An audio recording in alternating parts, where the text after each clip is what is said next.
Hello. What is new with you? Oh God, I was killing some time before the before the show. Came upon a new cryptid. I guarantee you've never heard of. What's the name? It's called. This is the newest thing. In fact, they had 54 million hits on this new cryptid, and people reporting sightings. And I mean, that's a lot of people. 54 million people that had stories. Okay. Anyhow, actually, no, I take it back. It was 34 million, not 54. That's still the memory's millions. going. The memory's going a little bit. Anyhow, so it's called. Listen to this. Not deer. Not deer. Not deer. Not deer. Meaning deer that aren't deer. Is it like mutant deer? Yeah, like mutant deer, like weird, like deer that their legs go backwards. You know, they're aimed the wrong direction. Or they're put together wrong. You know, just weird stories. And I've collected a few of them here. Are they reported to be around like power plants? Like are these like weird mutations? Like what? Well, apparently the craze started in the Appalachian region. And so I want to give credit to a guy named J.D. Sword. There we go. And he wrote an article about this new thing. And the reason it caught my eye is because I actually have had two not deer sightings. Two of them. Yeah, many years apart. One was this thing when I was driving your sister to school. And I see this big kind of chocolate brown and black animal at the side of the road. But I could see hoofs. So I thought, oh, it must be a llama. Because it reminded me of a llama, you know, the hair and everything. Well, I get up to it, but it's long. It's not like a llama that got hit by a car. One, there's no llama farms around here. I could see the head. Clearly wasn't a llama. So I get out of the car, and Dakota's nagging on me, Dad, I'm going to be late for school. So I get out and I look at it. I see the hoofs, and they look far bigger than like deer hoofs. I mean, they're huge. So I figure, well, I can drop Dakota off and I'll come back and I can take my time, you know, examining whatever this is, figure it out. And I remember the head. I remember the ears stuck in my mind right away because I'm like, they were really rounded like a bear, like a black bear.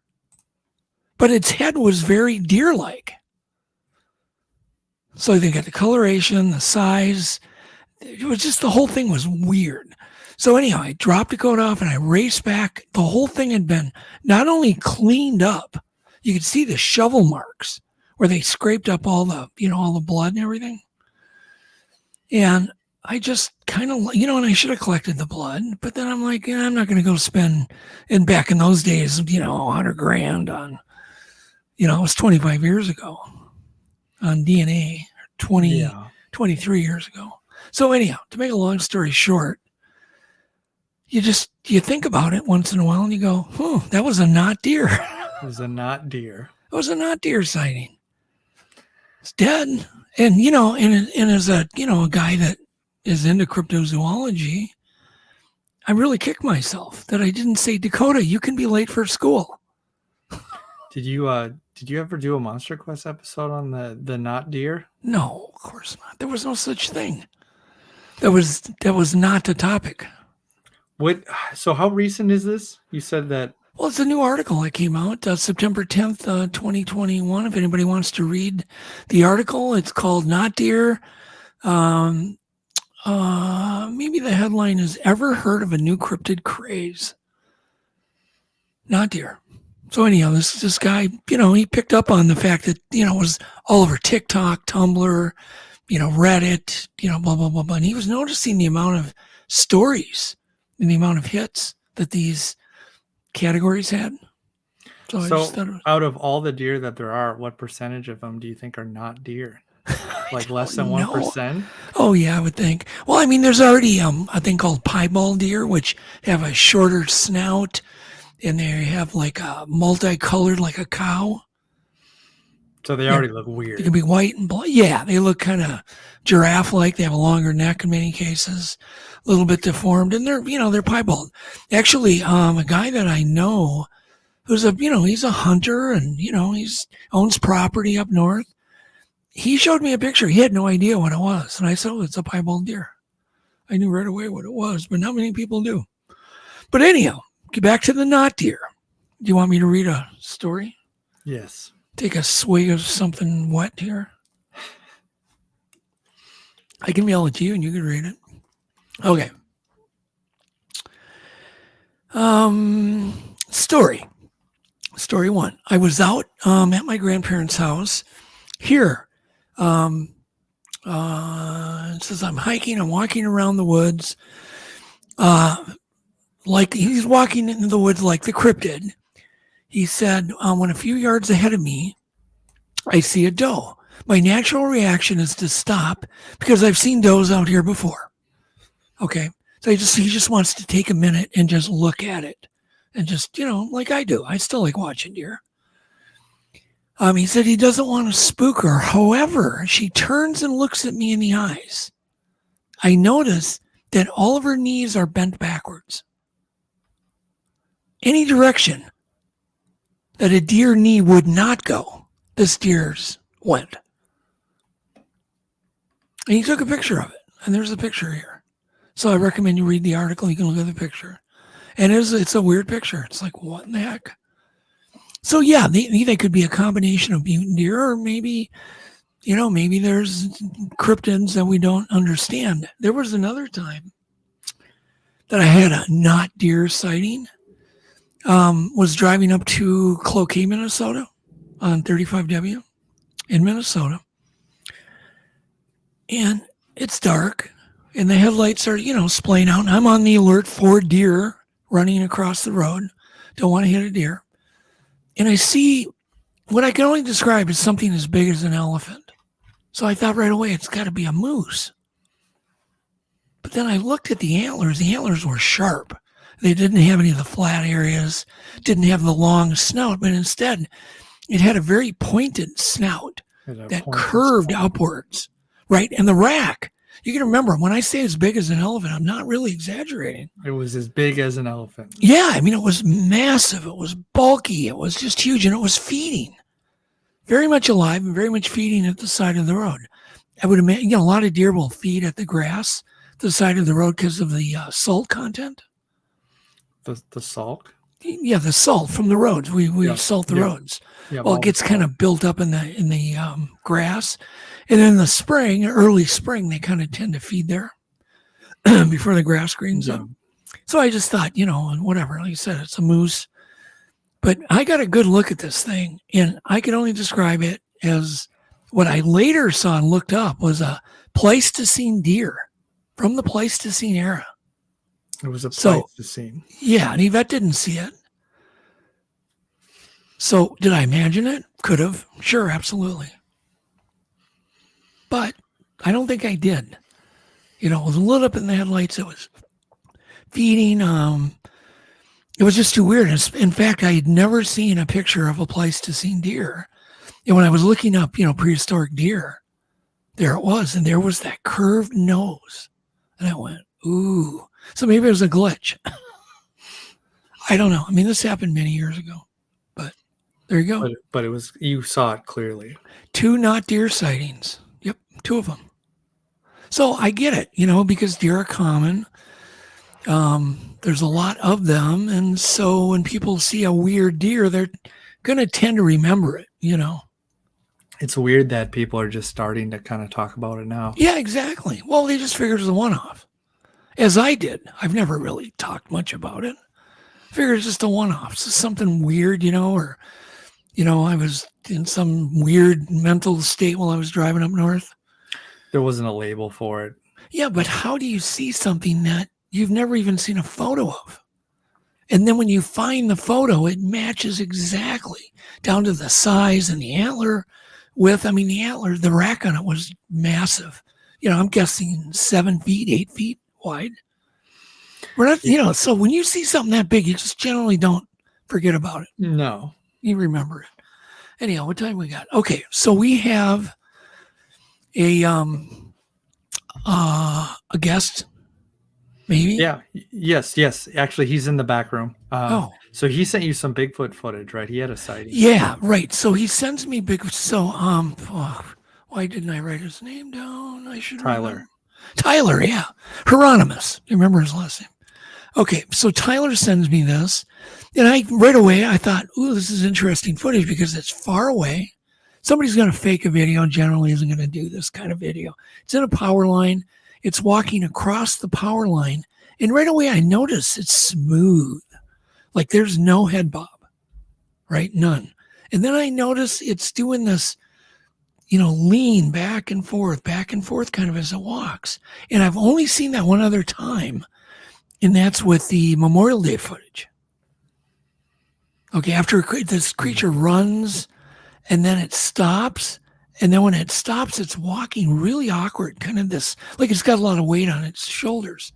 Well, then something pops up and stands up on its own above the head of the creature, right? But so his footage just kind of reminded me of that, even though there's no baby that I can see.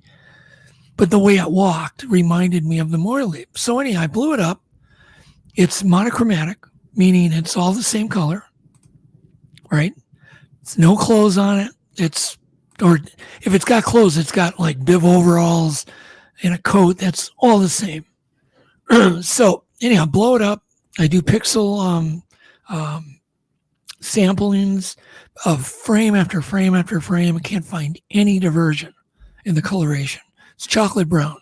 Then I start really blowing it up, and I can see the head leaned forward as if it's looking at the ground, which is another trait. Not that somebody couldn't fake this, but let's go ahead and bring Tyler on.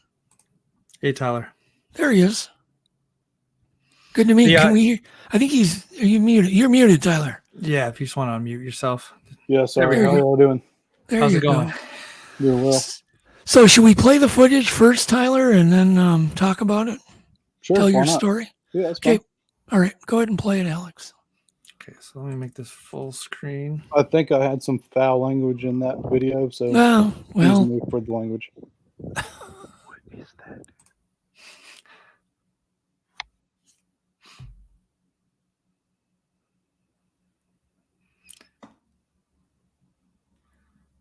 So forensically, there's not much you can do, but I did what I could, but it passed every test that I put it through.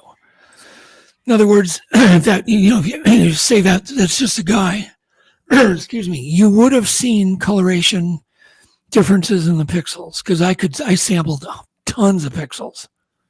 So Tyler, what was going through your mind when you saw this? Well, at first I thought it was somebody, but right off the rip, I knew it wasn't, because so the direction I'm facing, watching this thing walk, there's a road behind me, and to the right there's only one way in and one way out, and I think where it comes out is there's an old dim road that comes across this power line, but I think it came a little bit more, like a little bit before the road, like through the thick woods. So in my head I'm like, why would someone take the path of most resistance, knowing there's an old dim road right there? Well, that old dim road comes out to the road behind me. And if someone would have been there, the truck would have been parked and I would have seen it. And that's how I knew it wasn't somebody. But it started picking things up off the ground. And that's when I started filming it, because people don't do that. I'm an avid hunter. I've deer hunted, turkey hunted my whole life. I've spent a lot of time in the woods. I've seen people up close and personal. I've seen them from a distance. And I'm pretty good at determining, like, okay, that's somebody. But I knew there's just something wasn't right about what I was looking at. Yeah. Well, that's the best reason to film. Yeah. Literally, it's a legitimate reason. Something's not right. And when I looked at it immediately, I could tell there's something not right here. It's not just a guy walking across the field. Yeah, I know. Yeah. I mean, what did you think when I sent you the blow-ups? I was impressed, because I could tell, like you said, where the head was down. Yep. Like that's not normal. You know, Yeah. that's just I was impressed. It was that right there. That is so bulky to just like to be lodged over because Right. these things don't really have a neck. Yep. And I did frame captures on many frames. It's quite, it takes quite a while to do it. I could not find any red flags other than it's just crappy footage. You know what I mean? It's so Right. far away. Grainy Did you try to zoom in on it? I was zoomed in all the way Oh, on you were. on an Oh, iPhone 13. that's a good. Like That's a good literally camera. as far as I could get it out there, and roughly it was 564 yards away from where I was standing. Yeah, that's a long ways. Oh my And gosh. where that thing is standing at, another 600 yards further is the Florida Trail. And I stood there one day where this thing was at and seen someone on the Florida Trail. I could see skin, I could see color, I seen a hat, I could see a backpack, a walking stick.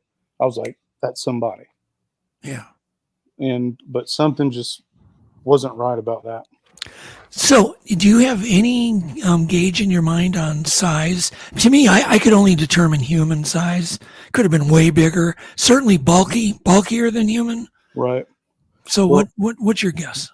I'm thinking bulkier. So I can't remember these two guys' names to save my life. I think they were from Elba, Alabama, and they seen my video and they drove down here and did they made their own video and did a comparison. And his dad is roughly my size. I'm 6'4", about 245 pounds. And I looked at them side by side, and you could tell that one was much bigger than the other. Very interesting. So, what were you doing in the immediate area? So I was out hiking all day, and I was coming out of the woods from where I was at. I was at a different point of the Florida Trail. Okay. So I had about 30 minutes to kill till I had to pick up my son from the bus. So I pulled up on this power line and just sat there to see if anything might come out because I jumped a couple deer that day. Right. And it was a Wednesday afternoon, about 2:30. Your average deer hunter is in a tree stand by 1 o'clock, 1:30. Wind was blowing also too, pretty good, about 15, 25 miles an hour. And that Okay, well, let's back up a minute. You said the deer hunters. Was it open season, gun season, bow and arrow season there? It was archery season. Archery, yep. Yeah. Interesting. Yeah, who's going to be out in a suit? Yeah, Some kind of animal suit during archery season. Right. But I mean, even just from me being a hunter my whole life, Yeah. it's not normal to see a hunter walking around at 2:30 in the afternoon. Yeah. That's not normal. Yep. Well, we'll never know for sure. I know. But I have to say, it was probably one of the more intriguing pieces of footage I've seen all year. Absolutely. And maybe in the future, there'll be more that can be done. I mean, there's so many artificial intelligence programs coming out. I mean, they're coming out like crazy, like literally every day now to enhance video. Someday that footage may be valuable. Right. Someday. It doesn't have any scientific value, but it does have value because you kind of know what it's not. We know it's not a bear. We know it's not a deer. I pretty much am, unless it was some guy with all brown overalls and he must have had shoe covers on and he must have had his face covered because I couldn't see there was no coloration differences anywhere. Oh, wow. None. Not one. Couldn't find one pixel. Different shades of brown, but very, very close. So it's fantastic stuff. Do you want to show? I think there was one more picture. I think I blew it up even bigger. So it's even a bigger blob, Alex? Yeah. Let me get it up. But all we can get, no, I think it's the other one. It's the one closer than that. Yeah. So this is a different frame completely. Taking it completely, like way down the line, still in that position. Well, did it ever walk by anything that you could see as far as size gauge? Anything? I mean, it went behind that, those big power lines, but I don't know. It was so hard to tell because I was just so focused. Like, what am I looking at? Yeah. And when I got back in my car, I FaceTimed my mom, and she said, "You look like you just seen a ghost." I said, "Mom, I'm looking at something, and I don't know what I'm looking at." And Really? at that point in time, it was rocking, like swaying back and forth, like between like these two little pine trees that were growing on the side of the road. They're probably like the size of coffee cans. Yeah. Alex, can you play the footage again so people can see the smoothness? Yeah, absolutely. You know, people don't do that. They don't rock back and forth in the woods. Why don't we shut our cameras off so we can blow it up bigger? There we go. So if you look when it first starts walking, you'll just notice it almost looks like it's not even touching the ground because of the smoothness of their gait, if in fact it is a Bigfoot. Yeah, it just glides. You know, if you, one of the things you could do, Tyler, is get footage of yourself in that same, you know, try to gauge about where it is. There's a few landmarks there. Get out there and film yourself walking, or have somebody film you walking to show the difference in the head movements of a human. That would be somewhat helpful. Okay. Yeah, and you could do a side by side. Yeah, then we can kind of see. Yeah, there's points, or even Alex noticed it when I first showed it to him today. Just how smooth it was. I mean, it looks inhuman the way it's moving. Yeah, the other thing was the wobble. I'm going to go ahead and get back here. Was the thing that was going like this in some frames as it was walking, which is not a human characteristic. Humans just pretty much just kind of bob up and down when they walk, especially in rough terrain like that. You know, when you walk in a field like that, it's generally really a lot of potholes and, you know, junk, and you're really going up and down. And this thing is just graceful. Pretty amazing. Right. Yeah, it was just, I don't know. It was weird. Good job. You gotta can you send Tyler a hat? At the very least. Yeah, absolutely. Get you a hat, Tyler. Appreciate it. We'll get you a hunting Untold radio hat. If you want, just shoot me your address on Messenger. Yeah, I can do get that sent out. Yeah, cool. Thanks so again much. for sharing. Is there any place you want to direct people? What do you mean exactly? Well, do you have a YouTube page or Facebook? YouTube channel. It's Tyler Howell Outdoors. Oh, okay. Yep. My buddy Matt was Supernatural Spectrum. He's the one who sent me your direction. Oh, cool. Yeah, we got some projects coming up. Very cool. Well, stay in touch. If you find out anything or film some more footage, you know, of yourself or your buddy out there walking, it would be helpful. Absolutely. Love to see it. Yeah, one of our main spots that we've been doing research. I've been up there for over the last year now, close to a year now. Typically, when the leaves start falling, activity starts ramping up. And a friend of mine, he's already been catching some good audio out there. Oh, really? Oh, yeah. It's so there is some type of activity. Did you want to come back and play some audio clips? Yeah, I'd have to figure out how I can get them here on my MacBook. Yeah. Alex can help you. Just message him. Okay. Yeah, if you just send them to me, I can share it. It's no problem. Okay. Yeah, It's my buddy Flat Rock. He lives right in southeast Alabama. Cool. He's got some things in them woods. Is all I'm going to tell you. It's wild. And last thing, what part of Florida exactly? So, do you know where Pensacola is? Yeah, of course. Yep. Okay. You ever heard of Fort Walton Beach? Yes. Okay, I live about 40 minutes north of Fort Walton Beach. Yeah. I live maybe 10 minutes from the Alabama state line. Okay. It's been a lot of Bigfoot sightings in that whole area. Oh, yeah. I've been getting a lot of emails. People have been asking me to come out to their property, look and listen. Okay. Show me this, show me that. I've seen and heard some very interesting things. Very interesting. Super cool. All right. Thanks, Tyler. We got to get on to another guest, but thank you. Thanks for having me. Thanks again. All right. Bye. So there was one thing, I don't know if we have time before Todd comes on. There was that listener. Let's play that quick. Yeah, we've got time. Okay. So this is Dustin Draper's story. Yeah, he had an interest. Well, let me preface it. Just hang on a second. Yeah, sure. So he left a message on the Untold radio website. There's a record button. You can leave a story. They're both pretty cool and they're brief. So let's go ahead and play them. One's pretty weird. In fact, our guest, Todd Prescott from the Sasquatch Archives, may be able to solve this problem for him, because one of the reasons he originally had gotten hold of me is to see whether I knew anybody that could search for this footage. So go ahead and play it. Okay. My name is Dustin Draper, and I want to tell a couple stories that I've seen. First one was about 1979 or 80, could be 81. I was sitting with my mom watching TV Saturday afternoon. Cartoons were just over, and can I watch some Sinbad, or I've been Jason and the Argonauts, claymation movies. Anyway, right in the middle of the show,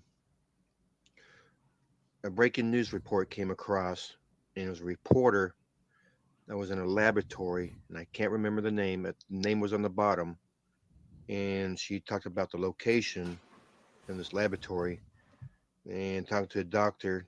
Then the camera panned to the right, and on the table was a half ape or half human creature, white hair, face was still recognizable, wasn't very hairy, sitting on the table. It blinked a few times. Then the camera panned back to the reporter. The next thing you know, the broadcast was cut. You see the little shapes in this, when the end of a broadcast, beep, it did all that stuff, then went back to normal programming. Me and my mom stopped and looked at each other and was like, okay, was that real? Was it a movie premiere or something like that? But then again, this was, early 80s, 80, 81 maybe. And can you pause it? I believe it was Channel 40.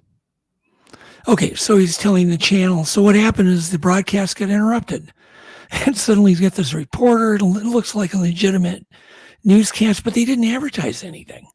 And it kind of just shows this Bigfoot on a table, and it's alive. So it's just kind of bizarre. So I just thought, what an intriguing story, because we've all heard about the broadcasts that have been interrupted, Yeah, I think actually we did a few stories on that here not too long back on Untold. So anyhow, go ahead and continue. Sure. 41 in Kansas City, Missouri, about 10 a.m., 10, 11, something like that. My other story was when I was in the Marine Corps, stationed at Camp Pendleton. We went to the grenade range, which is very up high in the middle of nowhere. And if you look down to the right from the mountain range and off to the left is where they filmed Heartbreak Ridge. You see all the Quonset huts that was still there. I believe it was like 5 of them. And about 5 miles to the right of that was a strange honeycomb structure.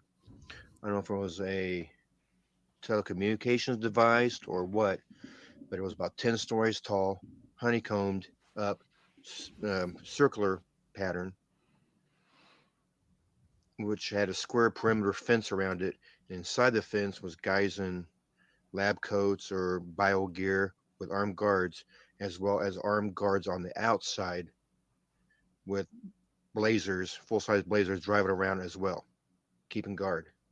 It was dead smack in the middle of nowhere, nothing around, no other roads that I remember. And I asked my sergeant, I said, "Sergeant, what is that?" And he goes, "Sometimes it's better not to know and leave it be." And that was it. And nobody knew what it was or what. That was in July or August of 1998. I know it was 1998. I know it was in the summer because it was freaking hot. Yeah, and that's what I've seen. Very interesting. Yeah. So anyhow, okay, so we're running late. That was cool. Thank you, Dustin, for leaving that recording. And anybody who has a sighting or a brief story, can be about anything. You can not only leave the recording, but you can, say what show you want it to air on. Yep. Absolutely. Yep. So anyhow, let's go ahead and get Todd Prescott on from British Columbia, who is the brainchild curator of the Sasquatch Archives. He's also, a researcher. He's been around doing this for a long time. Super knowledgeable guy. I really enjoyed me and Todd had an hour, 2 hour conversation here the other day, and it was just really fun. So let's get Todd on. Hey, Todd. How's it going tonight? Awesome, guys. How you doing? Good. So, where do we want to begin? Todd? Well, I'll start by saying I'm not from British Columbia. I did live in British Columbia. Oh, that's right, Toronto. Yeah, Toronto. I'm in Ontario, but I did spend a lot of time in BC. Okay. I don't want the BC folks to get upset, right? No, Toronto. Toronto. He's not one of us. Yeah, no, I know. So I had a whole bunch of things I wanted to talk to you about. And what's cool with you, as soon as we got on a topic, it just kind of just kept morphing into all sorts of stuff. And one of the things that we talked about was, what in the world do these things eat? Where are they living? And I wanted your opinion.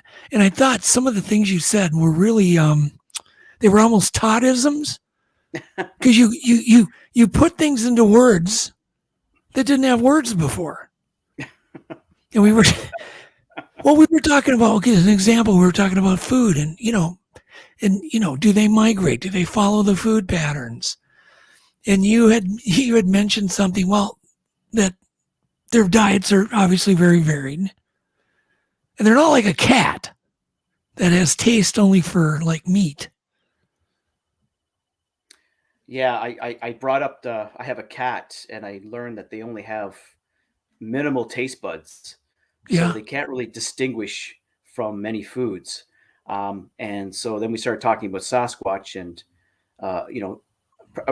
a lot of people believe that one of their staples would be the ungulates, like the deer, because it's available 24/7, 365 days a year in most areas, at least in North America. And then there's stories of them raiding apple orchards, grape orchards, pears, cherries, you name it. And the occasional dumpster diver. You hear about a Sasquatch getting into a dumpster. So they're clearly they have varied tastes. And then, of course, depending on where they live, would dictate what they eat too. And we talked about panda bears and how they only eat bamboo.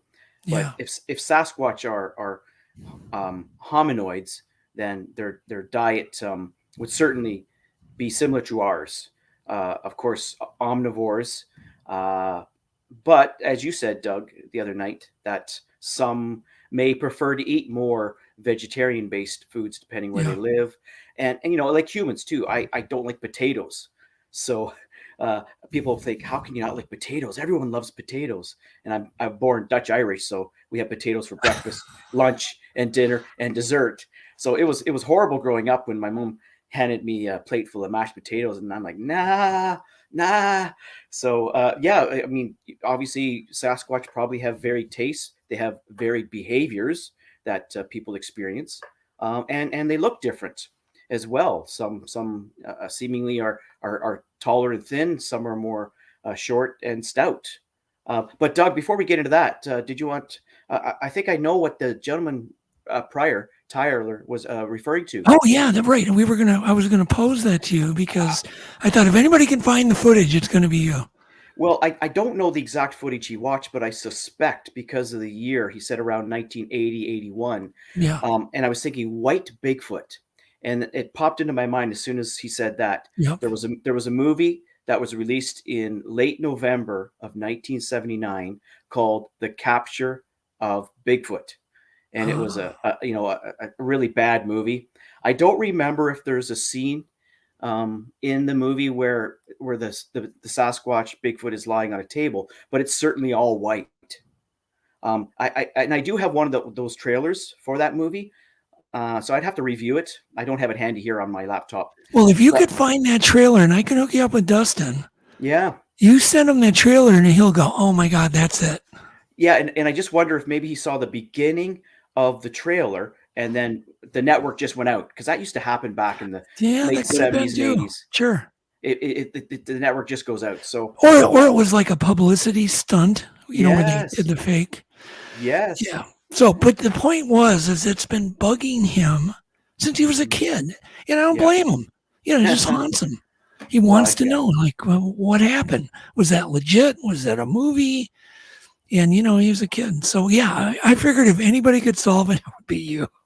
Well, I don't know if I solved it, but Well, you might I'd have. start there. I would start Yeah. with the capture of Tyler is listening. The capture of Bigfoot movie 1979, and look at some of the trailers if you can find them online. But Yeah. I know that I have at least one of them somewhere. So Say, Todd, let me interrupt you.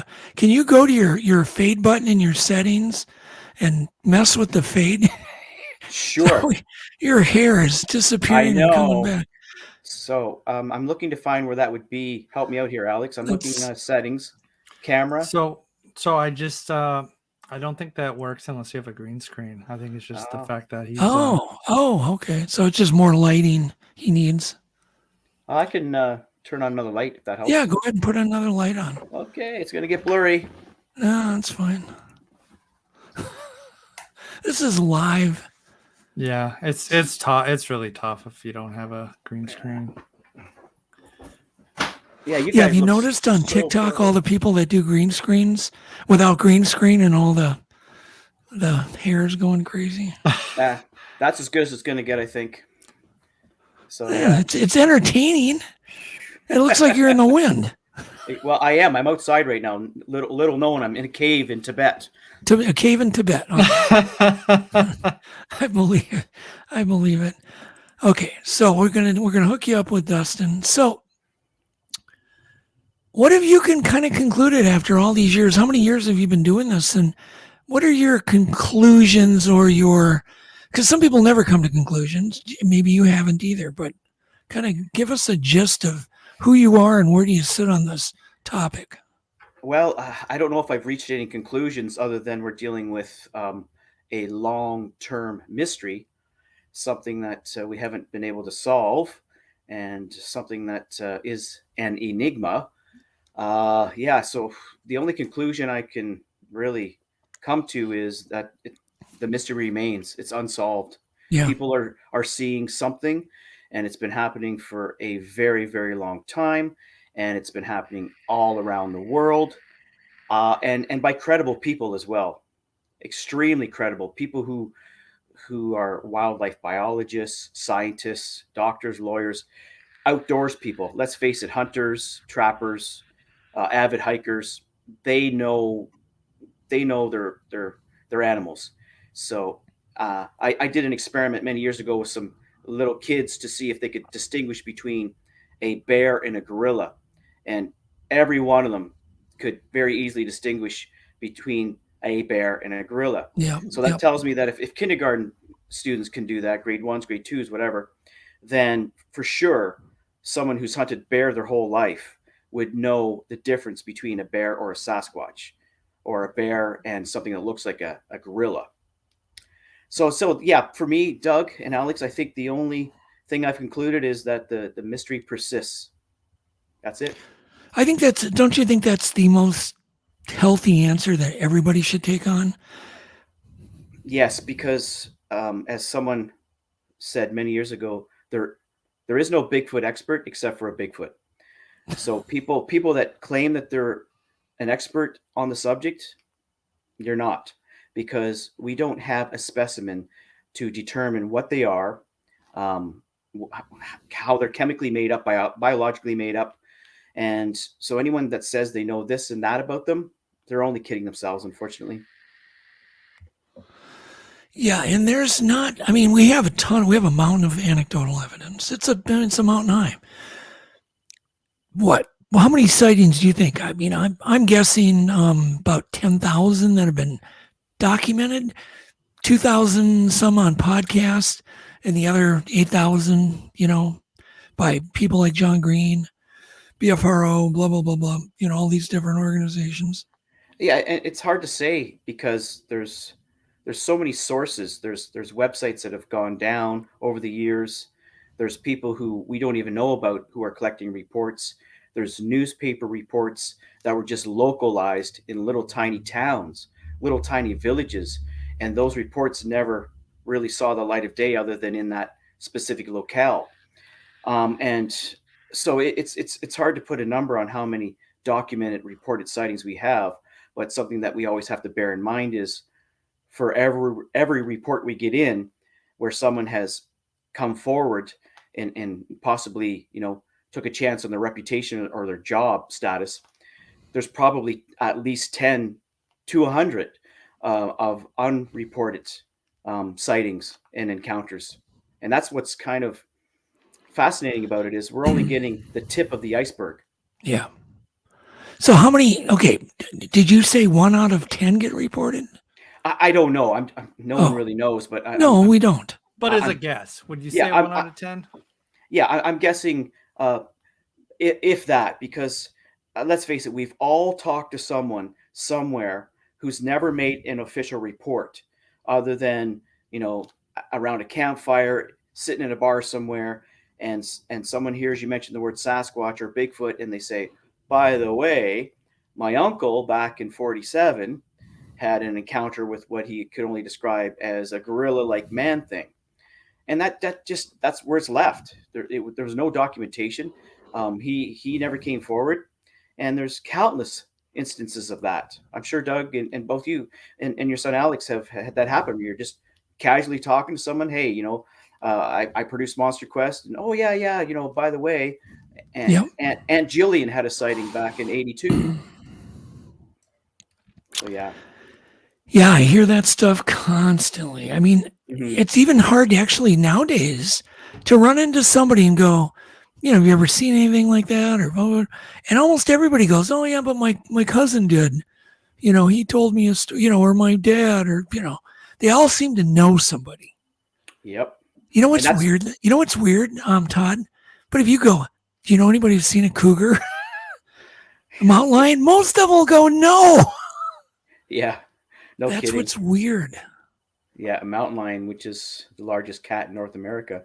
Yeah, but yeah, very few sightings of those cougars. Exactly. How many people? Well, let's take a thing. How many people in chat have seen a cougar in real life? Out in the woods. I'm curious. And if you've seen 0, then just type in 0.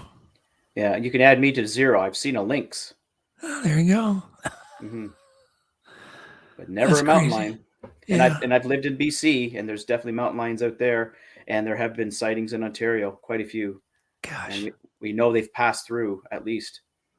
Yeah, I really do think most people are embarrassed to, tell their story beyond their wife, beyond their immediate family. Because they won't even tell the story at work because they'll be afraid everybody will start teasing them and gang up on them. Well, that's just it. There's a lot to be lost. And those who come forward who are of a high repute, for instance, police officers, a teacher, doctor, lawyer, they've got a lot to lose. I remember many years ago, I took a report from a lady who was a very well-known ornithologist, a bird specialist in Canada. And she was quite renowned. I Googled her, and I was pretty impressed. And she very reluctantly came forward and talked about a sighting she had at her and her husband's little 1841 cabin out in the middle of nowhere. And she said, I know what I saw. I make a living from my eyes. I have to have a lot of accuracy to identify birds because, just there's different features that make this bird, that bird, and that bird, this bird. And she sees them from afar too. And what she saw was relatively close. And in her opinion, there's no way it was a man in a suit. And her husband saw it too. She could see the muscles flexing, the hair moving as it walked, even its breath, because it was a cold morning. So when someone like that comes forward, and I spoke to her on the phone, so it wasn't just an email exchange. And then I actually went to her cabin to do an investigation. Of course, it's like chasing ambulances. The thing's already left, so there's no accident there. There's nothing to see. But it just made me really put things into perspective. Not that I doubted some of the other reports I've taken, but hers was really it made an impact on me, because here is, a world-renowned specialist who looks at animals, and she could only conclude that it was a Bigfoot, Sasquatch. Fascinating. Yeah. Yeah, and of course, I think we can safely talk that we both are members of Zoobook, and there's quite a few scientists in there and biologists that we're not going to say who they are. In many cases, we don't even know who they are, but we're all meeting every other Thursday to discuss this topic. Yeah, and it begs the question. I think someone just put in the chat that scientists are extremely reluctant to come forward because they're putting their position at risk. Look at Dr. Grover Krantz. He was in many respects the laughingstock of Washington University, because people just thought he was nuts, his peers. And he said he could never move up because of his interest in Sasquatch. And that's a shame.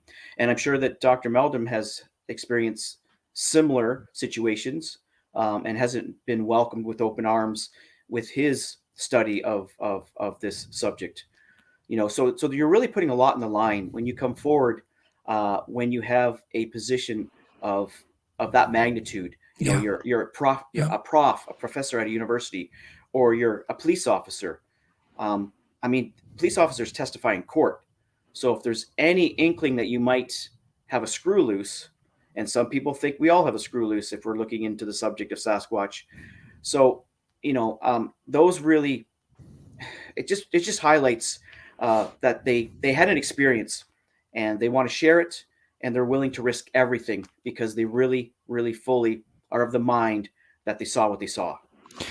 What's your elevator pitch to convince somebody who just says, "Are Sasquatch real?" What's your elevator pitch to convince them, in under a minute, that it's a real mystery that needs to be investigated? What's your pitch?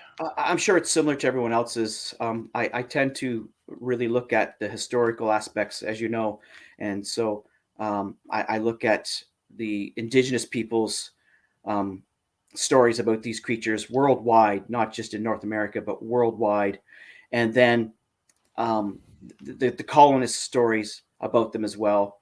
And of course, the footprint evidence is quite interesting because it's showing flexion where you really can't do that with a stomper. Now with latex you can do that, but we're showing a foot that is animate. It's moving, toes are flexing, there's pressure points. So those are the main things for me. Coupled with all the sightings around the world, and again by reputable people. I think that's an easy sell if you have an open mind. If you don't have an open mind, there's no elevator pitch. I always love the one where people go, "Well, if they're real, how come nobody sees them?" I'm like, yeah, that's the problem. So many people see them. Or what about so there's only one? Yeah. Right. I don't hear that one as much, but yeah, I still hear it. I get that all the time, Doug. My elevator pitch is I always tell them the sightings happen in very specific geographic areas. Mm-hmm. If it was a fictitious creature, you wouldn't always just see them near woods, water, and hills. That makes sense. So yeah. That seems to kind of get them, because I always try to leave people at least to where maybe they'll go home and start Googling, and doing their own research. Just kind of give them that poof, a little tease. So let's switch and let's talk about migration. It's so controversial on whether they do, whether they don't, and can scientists ever even get a handle on these things? Because it seems like some do and some don't, and then you have different parts of the country where they don't need to. Let's go ahead and just talk about it. That's a perplexing situation because we just don't know. But the mystery for me is, where do they go when the snow hits the ground? Because there are so few instances of track finds in the snow. And obviously, snow is one of the best substrates for tracking any animal. if I can call it a substrate. So where are these things going in the wintertime? And if they're not migrating further south from Canada, where we, or the northern states, if they're not migrating, where are they going in the wintertime? Right. And it could be that there's just so few of them that your chances of stumbling upon a set of prints is next to zero, unless you happen to be where they were. Maybe they retreat to higher ground where we won't go in the wintertime. It's something that I don't know. I know that some people where I'm from in Ontario speculate that they might use the Niagara Escarpment as sort of a migration route, because it stretches through southern Ontario and takes you right to the border of the U.S. So it's possible that they're using that as an access in and out during certain seasons, but anyone's guess. It's anyone's guess. I know in BC and British Columbia, where I lived back in 1995, on the coast, they wouldn't have to go anywhere because all the food is there. It's widely available. There's more than enough fresh water, lots of places to hide. So I'd be very surprised if they're migrating, but they might be moving. They might be transient depending on food sources. That's pretty clear to me that they would move around, sort of nomadic, I guess some people would call it. But I don't know. What do you think, Doug? Yeah, I mean, I'm kind of with you. I think that when I do get a winter sighting or read about one, I take special note because they are rare. But when they do happen, a lot of times they're really interesting. So let's say some migrate, some don't. Some are healthier, some are older. Some decide to stick it out. I mean, we're dealing with obviously an intelligent animal. Mm-hmm. It's going to be, making some kind of independent decisions on what it does. Mm-hmm. And then it could be different year to year. Who knows? I mean, we've had radio collars on bears, and they'll stay in their little 100-mile circle range, right? Looking for food all year. And all of a sudden, 1 year, they'll take off and go 500 miles. Yeah. It's like, why? There's always these little outlier situations that happen, and that's going to happen with a Bigfoot. Yeah, absolutely. And maybe more often than not, maybe in the winter they seek out peat bogs. In our neck of the woods where we get cold weather, but in British Columbia on the coast, it's more mild. Mm-hmm. They get a lot of rain, and it's cold, but it's not like 20 below. That's so true. Yeah, I mean, so and then you take a state like Colorado, maybe they just migrate up and down the mountains. In the winter they go in the valleys. Yeah, they probably will stay in an area until they exhaust the food supply, and then they got to move to another area. Yeah, that could be too. And I'm fully convinced that their main staple are the ungulates, the deer, the elk, caribou, possibly. The hoofed animals that live in the forest, probably not moose because they're such a big animal. But I don't know. I mean, look at African lions will attack an elephant. They'll try. So it's possible that a bunch of Sasquatch would. But yeah, I think that they maybe move to new areas where they have an abundance of food. So mm-hmm. if they exhaust food in one area, you got to move to another area. Yeah. Like we would, right? Yeah. Yep. I remember we were doing that TV show on Snellgrove where the cabin had been attacked. And I remember we had all this gear up there. We had, even a blind inside the cabin to try to fool one, let them think we're all asleep. Yet we're watching all these monitors. And we had no activity, none, zero. And then all of a sudden the pilot lands one day after like 5 days and goes, there was a sighting south of here. And then it hit us. Well, the blueberries were not ripe by that cabin that 1 year in August. That was August 17th. They were not ripe, but they were ripe south, 100 miles south. And that's where the sighting happened. So you kind of go, yeah, okay, maybe those same animals are the ones that head up near the cabin up in northern Ontario, following the wave of the ripening blueberries. Makes sense because it's easy pickings. Blueberries are easy to pick, and they're quite tasty. Yeah, and they're, how would I put it? This whole thing, that whole situation was extremely anecdotal, but it just makes so much sense. You just have to, you can't ignore it. And connects too many dots. Something to consider too about blueberries is they're really good for night vision. So in World War I, the pilots would eat bilberries or blueberries because it helps your night vision. I didn't know this, Todd. Yeah. Well, this is interesting. Did anybody know that? I've never heard that. Yeah, I've never heard that before. Yeah, look it up. Yeah, I will. John Mindzinski once told me that blueberries were something that really aided also in hibernation or slowing your metabolism down. Is that right? Yeah, it was like this amazing antioxidants that these things would seek out blueberries before cold weather. Bears do, for instance. Mm-hmm. They gorge on blueberries because it helps them, when hibernation hits, it helps them. That's cool. Yeah, so there we go. Blueberries. If you want to do research, put your cameras up only during blueberry season. Hide it in a blueberry patch, but only during that one part of year. Yeah, and there's quite a few sightings that happen around blueberry patches. Quite a few sightings. Oh yeah. What was the one, William Rowe? The famous. Do you want to tell that one? Well, William Rowe claimed that in 1955, up on Mika Mountain in Alberta, that he saw a female Sasquatch. I don't think it was in a blueberry patch. I think it was just eating what he thought were like the needles from an evergreen, I think, if I'm not mistaken. And he was hunting, and he had his gun cocked and ready to go, but he said it looked too human. And I think it was a blueberry. I got to look it up. Can somebody look it up? Yeah. Only because I remember we did a reenactment on that site, and we found this actor that looked exactly like William Rowe. It was just amazing. Wow. And I thought that's what he was doing there, but it could be in my imagination. Yeah, and maybe I remember it wrong too. I've got so many things in my head. Yeah. Track.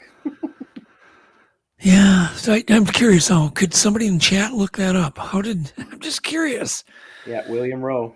William Rowe. Okay, me and Todd got a $5 bet. Yeah, 5. Let's make it 10.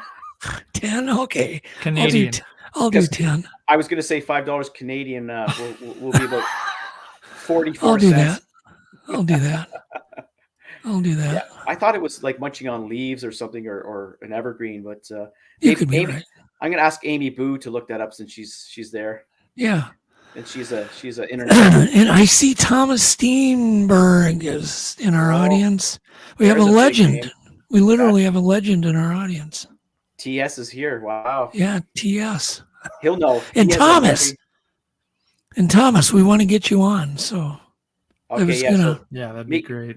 Mika Mountain is in BC. That's right. It's kind of on the border, but it's actually in BC. So was it blueberries, Thomas? Tell us, Thomas. Blueberries or leaves? My life savings is depending on it. Your life savings, yeah.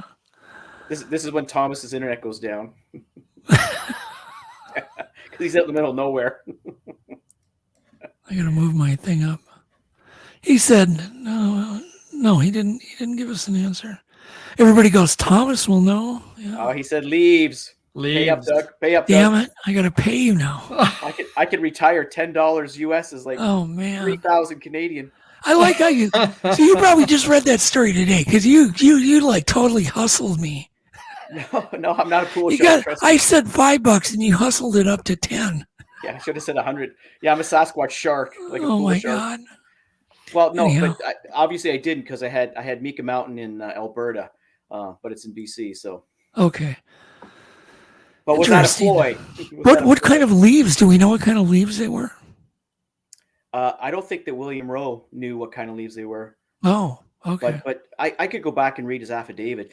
I remember when he described how it would, poke its lips out to strip the branch of leaves. Yep, there you go. It's all coming back. Yeah, he definitely gave a detailed description in his affidavit. So maybe those people out there in on the internet could look that up and tell us if he mentioned anything about what kind of leaves. Yeah, I'd like to know that. They must have been tasty. Well, yeah, of course. No, I'm not going to eat leaves if I'm stuck up in a mountain. That's for sure. Exactly. Okay, so we're talking about history. You obviously you have uncovered stuff that's just incredible. I mean, I've seen more. I haven't even begun to even tap into your channel. But can you describe, like, okay, the Patterson footage, the documentary? How in the world did you find that? Well, tell the story. Let me preface it by saying that the stuff on my channel mostly comes from other people. Right. So I can't take credit for the vast majority of the stuff because it's been provided for me. So I just want to make sure that people understand that there's a lot of people, I list them on the channel, who have provided materials, including Larry Lund, John Green, Renee DeHinden. Even after his passing, things came my way. Gene Robinson, Dustin Sievers. There's so many people. Blake Mathis. There's a full list on the channel in the About section. But in regards to the 1968 BBC documentary, which, as far as we know, is the very first Bigfoot documentary of all time, that's an interesting one because I'm almost afraid to say too much about it. But I did manage to find it through someone who had a connection with the BBC, and it had been misfiled there. It was presumed to be lost forever because it just wasn't appearing anywhere.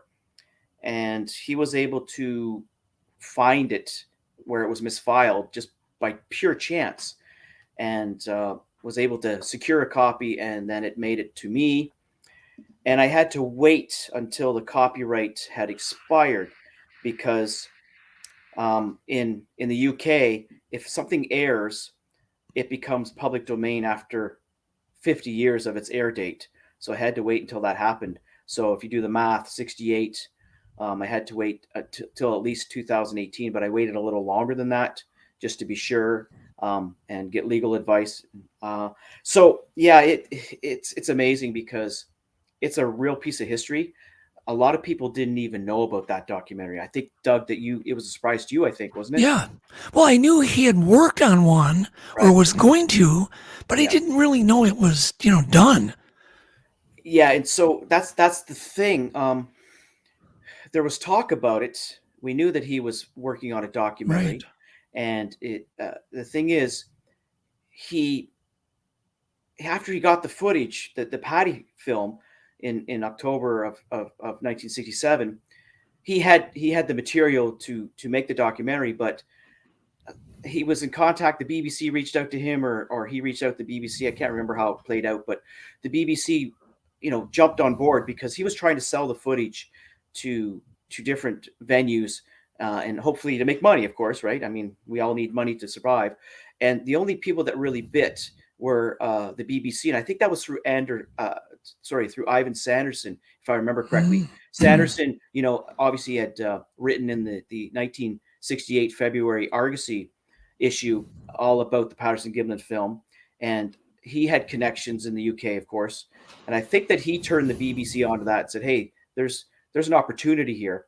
And so through Sanderson, that's what got the ball rolling.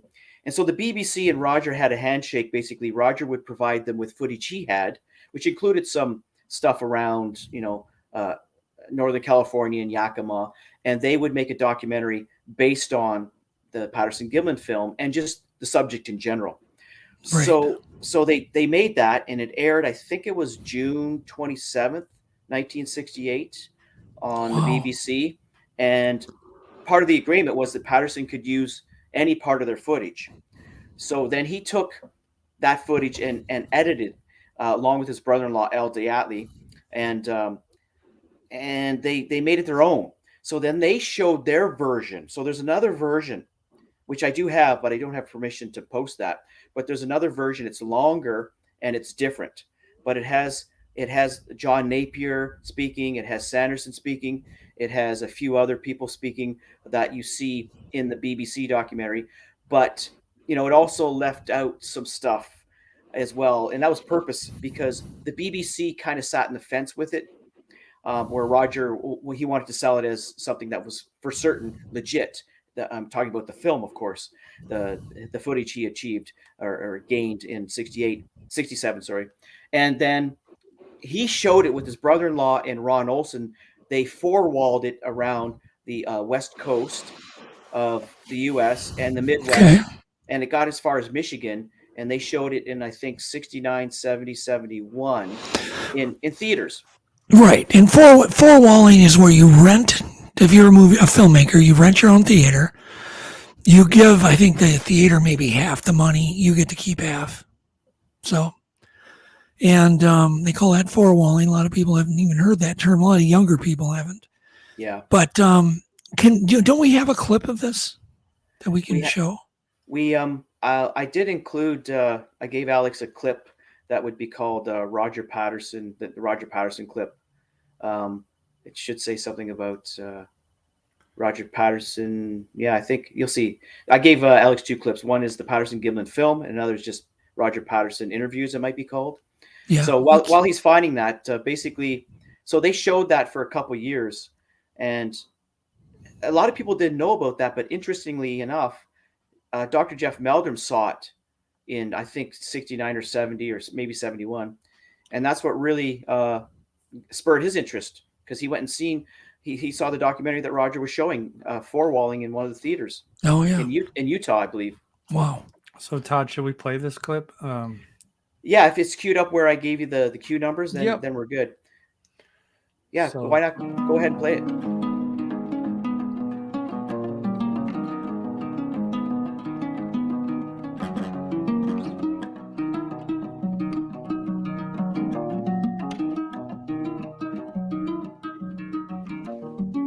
So this is Roger. You'll see him casting a track here, a print.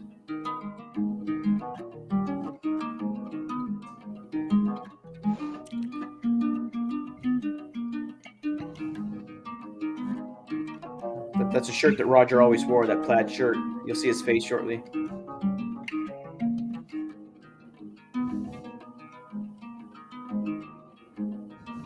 So that is Roger Patterson. Is that a real track, Todd? No, he did that just for demonstration purposes. Okay. So that clip, if I'm not mistaken, only appeared on his version of the documentary. It didn't appear on the BBC one. So that's Roger. He's healthy there. Because as a lot of people know, he died in 72. Yeah. So that's 67 or early 68. And this is Roger Patterson on October 26th, 1967. I didn't expect anybody to come up and say, well, that's a Sasquatch. I know what it was, and I feel that within the next 5, maybe 10 years, that if I don't capture one, somebody's going to. You're going back out to capture one? Oh, yes, absolutely. So this is just another clip. You can probably stop it there. Thanks. Okay. So I wanted to say, Doug, that the second clip you just saw there, the black and white clip, that was Roger Patterson at the University of British Columbia showing, the first public showing of the Patterson-Gimlin film, October 26th, 1967. And if you rewatch that clip, you can see it on my channel, of course. If you rewatch that clip, you can see Bob Titmus is behind Roger Patterson sitting down. And so, yeah, that was fresh. That was 5 days after the footage, or 6 days, sorry, 6 days after the footage. And Roger, if you hear him in an interview, which I have on the channel too, he's interviewed that same day with Bob Gimlin, and you can just hear the excitement in their voice. It's only audio, it's not video. But that clip there, that's not on the BBC documentary or Roger's. That was a clip that I just found it.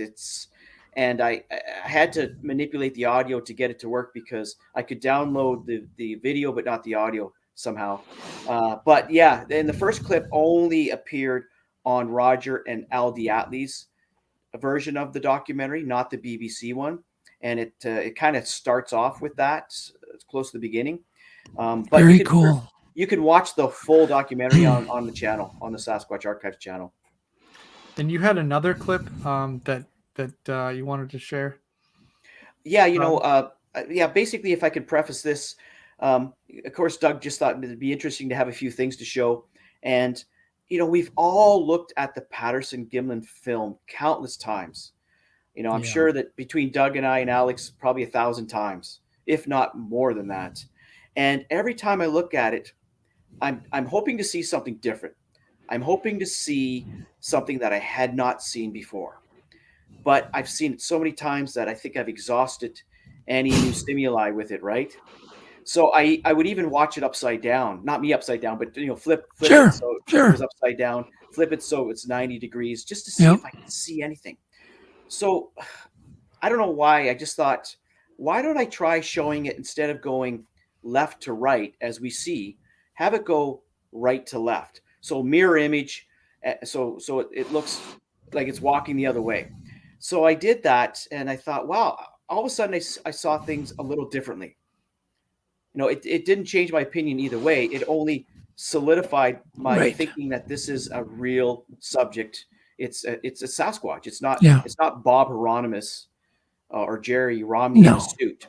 And it just made me look at it differently. So I think I titled this clip the Patterson-Gimlin film a different point of view, I think, because we're looking at it from a different point of view. So this is just slowed down and zoomed in. You can see. This is John Green's copy, so it's pretty pristine and clear. So, that's looking at it like we've all seen it, just slowed down and zoomed in a bit. This is not 4K or manipulated, as we see nowadays. There's no artificial intelligence playing with this. So that's how we've all seen it. And this is part of a clip that most people don't see is the end. And this is with the mirror effect. So check this out.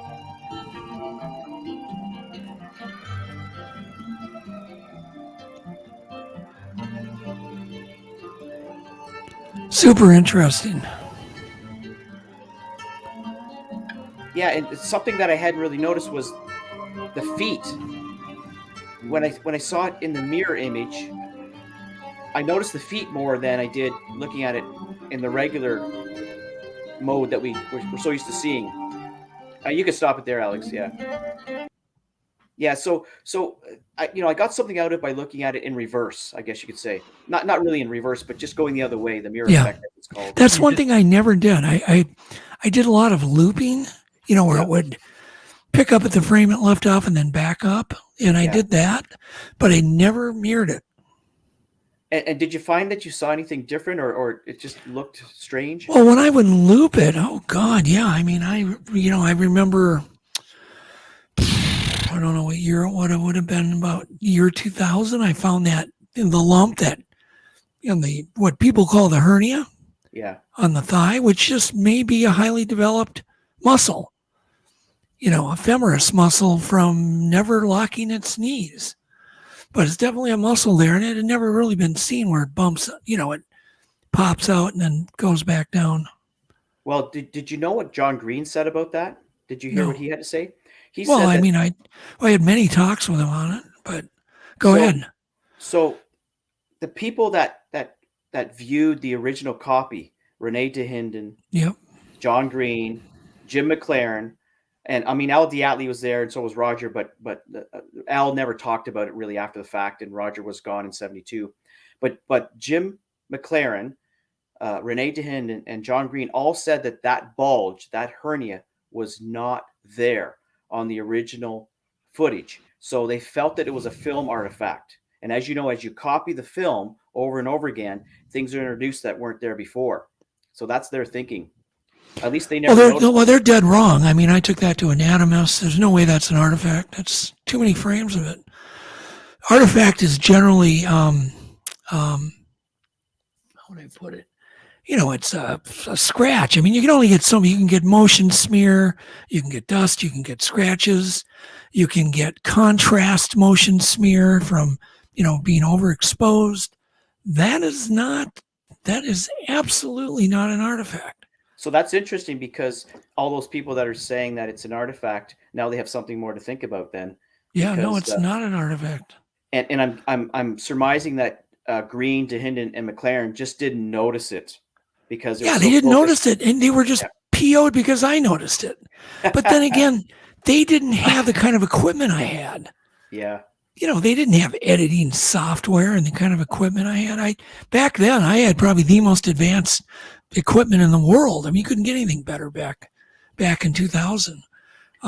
They didn't have that. So how would they even notice it? I didn't notice it either. Yeah. I watched it 1,000 times and never saw it until I zoomed it in. And then started looping just on that one leg move. And then I went, "Ooh, there it is." Well, there you go. All those people, including myself, who were told that it's an artifact. It's not an artifact. Well, here's what's even more interesting. The first thing I did was call a hernia surgeon, because it looked like a hernia to me. And the surgeon looks at it and goes, "Oh," he goes, "I fix those every day." And I said, "What do you mean?" He goes, "That is the femoris bubble." He gave me the scientific name of that type of hernia.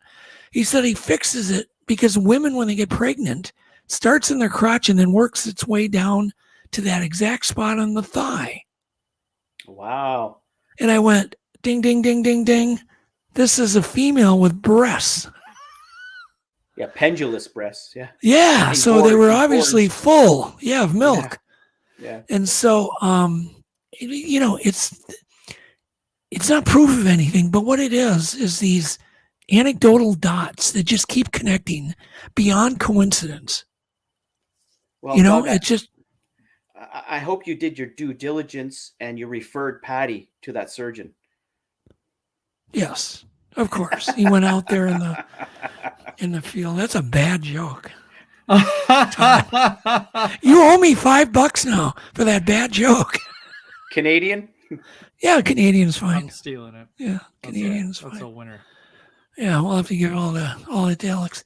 But anyhow, so no, I feel very strong, and it's gone through so much scrutiny on my end, although I haven't really published anything much about it. There's a lot.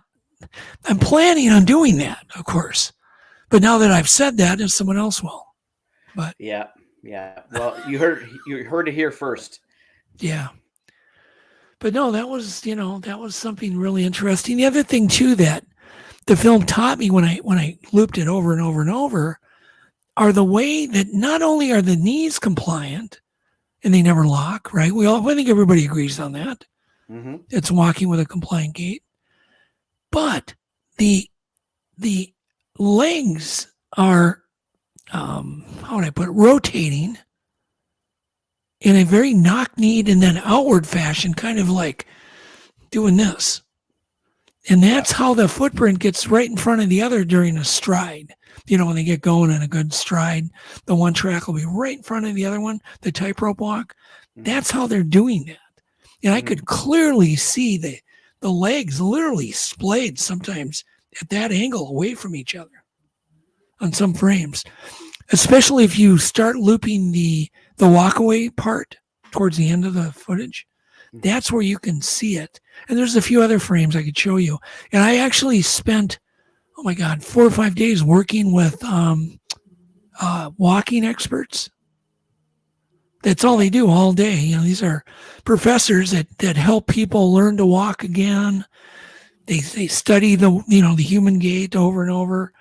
And none of them disagreed with me that was doing it. Those legs were splayed, and then suddenly they were knock-kneed. Yeah, I remember seeing that on Monster Quest in the special features. Yeah. Yeah. So it was in Legend Meets Science. Oh, Legend Meets Science special features, yes. Yes, and so that needs to be studied more. We need more experts on it because nobody can do that many things. Yeah, a guy can walk with compliant gait. Mm-hmm. You can walk with bent knees, although it hurts after a while. And the other thing, too, is weird. If you walk with bent knees, Todd, try it. You'll also feel a pain right where that lump is on the leg. Since we cannot see the other side of Patty, for all we know, it still could be highly developed muscles from walking in a compliant way. Yes. Those are the support muscles. And we can't prove it either way, but, once again, I'm planning on bringing in a whole team of surgeons, gait X. I know there's a name for it. I can't think of it right now. What do they call that? The study of locomotion. There's a name for it. I can't think of it. Yeah, I can't remember either.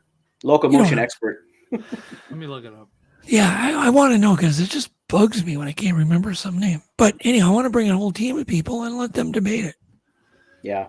Because there is something there to debate. It's quite interesting because in order for a human to pull all those moves off, it's complex.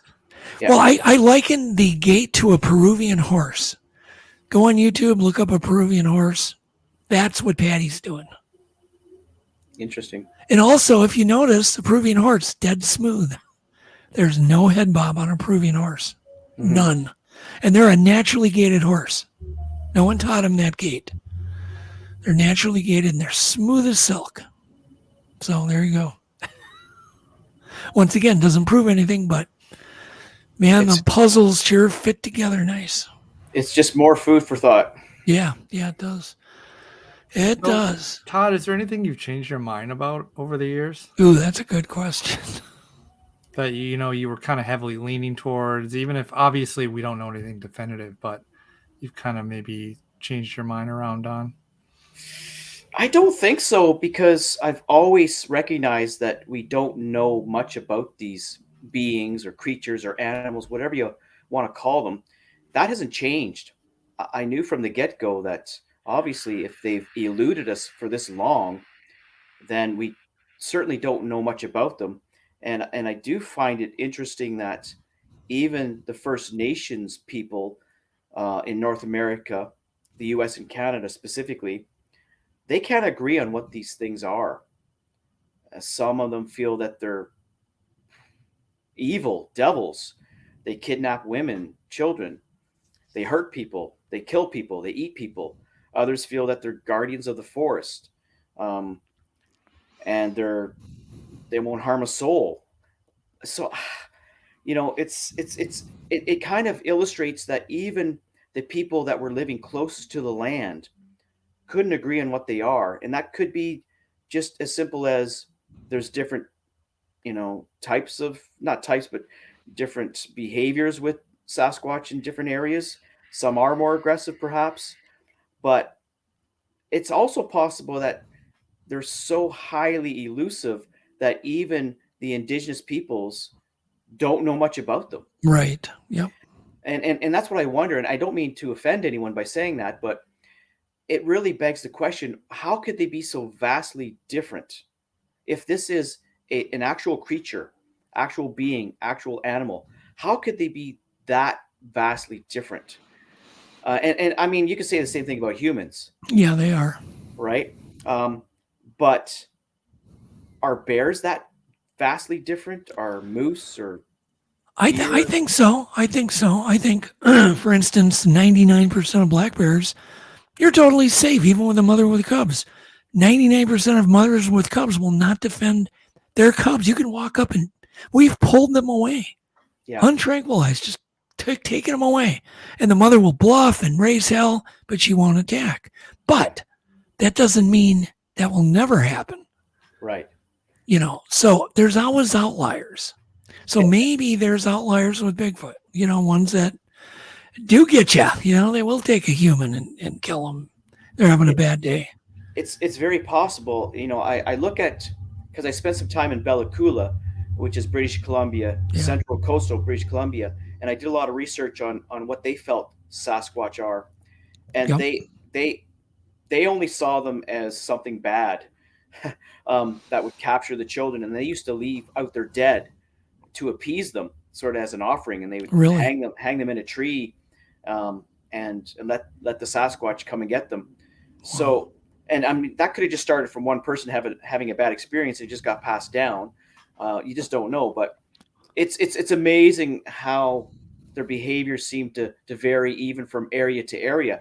Personally speaking, I've had some really aggressive behavior shown in Ontario and parts of Pennsylvania. Yet in British Columbia, it seemed like they were more curious. If I was dealing with Sasquatch, I mean, I never saw anything, but based on what was happening, it seemed like in Ontario, Pennsylvania, I was having rocks thrown at me, trees shaking, bluff charging. But in BC, it was more, hey, we want to investigate what you're doing while you're in your tent.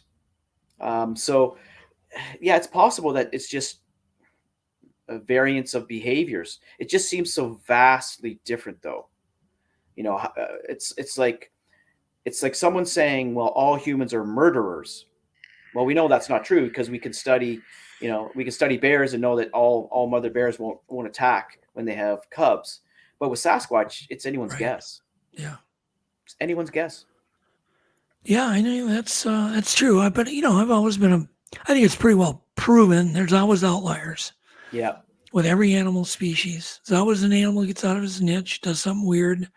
Yep. And you can only imagine somebody witnessing or having a loved one kidnapped by a Bigfoot. Yeah. That story's going to spread by word of mouth for generations. Oh yeah. Yeah. Yeah, and I would imagine that's happened. Or someone slammed up against a tree. Yeah, I can only imagine. Oh man. So where do I want to go here? I did move the needle. I think a little bit. We were talking about structures. Oh, tree structures. I might have moved the needle a tiny bit and opened your mind up just a tad that they may be blinds. Go ahead. Absolutely. So it's just some background. The other night, Doug and I were talking about structures, and I've been of the mind that because I took wilderness survival classes and we were taught how to build proper structures for survival. And the things that I'm seeing out there and the things I've been shown are definitely not for survival. They serve no purpose to keep an animal warm or protected from the elements.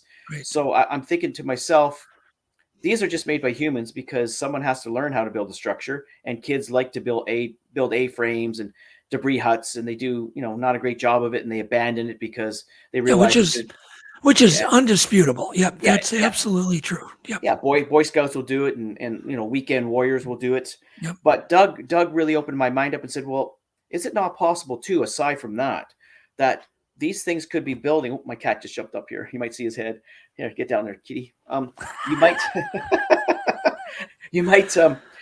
is it not possible that you're going to have kids building them, weekend warriors building them, but could Sasquatch not build? This is what Doug was getting me onto. Could Sasquatch not build these things and just use it as a blind?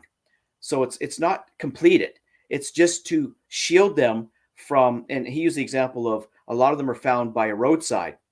So I know, and you really made me think, Doug, I got to give you credit, because in Ontario, our forest has, because we've been, there's been a lot of logging, we have a lot of younger trees. So they're not that wide. Right. So, and you said, well, a Sasquatch can't really hide behind a smaller tree. And, we have a lot of poplars and, we have the big oak trees, but those have been logged out. So we've got smaller diameter trees. So it can't really hide behind a tree unless it turns sideways. So it builds a blind, and it can use that as a blind, and maybe sitting at the side of the road waiting for a deer, to get hit by a truck, one of those popular areas where it happens nightly, and they can stay there all day, all night, and run out and grab the deer, or they're just using it for other reasons, just to spy on people or hunt or whatever. Well, I've taken note that so many of my find are by deer trails. Mm-hmm. And I think, well, if it's just kids, why are they building them right by deer? Well, maybe, you can argue it anyway. I just like to be open-minded about it. Yeah. Yeah. And it's also maybe they're imitating human structures. Yeah. That they've seen, they're like, oh, I can do that. Why wouldn't an animal in the woods at least have a slight interest in manipulating its environment? Beavers do it. Yep. I mean, there's a lot of animals that manipulate their environment. And then I've seen some construction boy, that's really consistent with fulcrums and some real interesting, and then many cases, I wouldn't say many, in almost every case, I'll find a little mini one that's identical to the big one. And I'm like, is this just art? Yeah, that's the thing. We have to catch a Bigfoot building it. Exactly. So I'm only asking, don't anybody get me wrong. I'm just asking the questions. I don't know any answers. The other thing I noticed that really bugs me, 500 yards from water, consistently. In many cases, everyone's 500 yards, not 600, 500 yards from a water source. So it's not, there's very much unspurious information out there. If people, I'm only one guy. I can only look at so many of these. But yeah, very consistently about 500 yards from water. And that also prompted, you might remember the story I told about being up at Lake Superior Provincial Park, where I was finding these stick structures on a pathway. Do you remember that? So should I share that story? Just sure. Just absolutely. Get people thinking. So I'm up doing I'm investigating, researching. There had been some sightings up in an area, one of the larger parks in Ontario, if not the largest. It's called Lake Superior Provincial Park, and up there by myself. And there's a trail that leads up to some sort of a nice area, like a vantage point. So I'm following this trail, and as I'm walking this trail for an hour and a half, I don't see a single soul. But obviously it's a well beaten trail, so I know people are going to be on it. But after about an hour and a half of not seeing anyone, I'm finding little stick structures, almost like triangular things with almost looks like an arrow pointing one way. Glyphs. I would call those glyphs. Yeah, people call them glyphs, right? And I find one and I'm going, okay, this is weird. And then maybe another 500 yards to 1,000 yards, I find another one. I found about 4 or 5, and I'm thinking, this is crazy. And they were all different. And I'm thinking, I am finding the mecca of Bigfoot glyphs. This is unbelievable. And I'm taking photos. I've got my handy cam. I'm all excited. And I proceed walking, thinking, this is amazing. I'm surrounded by Bigfoot. And little did I know, as I walk up a hill, as I approach the top, there's what I think is a person. And as I approach, it's a young person, 13, 14-year-old girl, crouched down. And as I approach, she turns around, she hears me. And I think I startled her, and I wasn't expecting to see what I saw. A young girl on the trail back in the bush, quite a distance. And I'm like, oh, hey there. And she goes, oh, hi. And I see that she's manipulating sticks on the ground. And I said, hey, are you the one that's making these little structures on the ground? And she said, oh, yeah, I'm doing it because my parents, I want them to know where I am. And they're lagging way behind. So, I'm kind of making arrows so they know that I've been here. And I thought, oh, man, what a waste of my time. I took all these photos. I'm thinking about it. I'm getting excited. So it just really illustrates that it's not always as it appears. Right. Yeah, of course. And people have to remember that, just because, and I told Doug, just as we were having a conversation, I was Facebooking someone, and they had found a turkey feather where they had been standing. They had been standing with their wife the other day, and they found a turkey feather. So he took that as, well, the Bigfoot gifted me a turkey feather because that's where I was standing. And I said, well, couldn't the turkey feather have just fallen off a turkey? He said, well, what are the chances it would land where I was standing? I thought, oh my gosh, come on. So that's what we're dealing with, right? People that they've made up their mind. It's confirmation bias at its finest, or at its worst, rather. Say, Todd, could you lean in towards your camera? I think so. I've got one of these gamer desks. That's my son's, so it's not that easy. I was just curious. I'm getting used to the hair. I'm kind of liking that. It's really windy here, right? So I'm surprised you hear the wind. See, you can see the forest behind me, right? Oh my God! See, the trees are moving.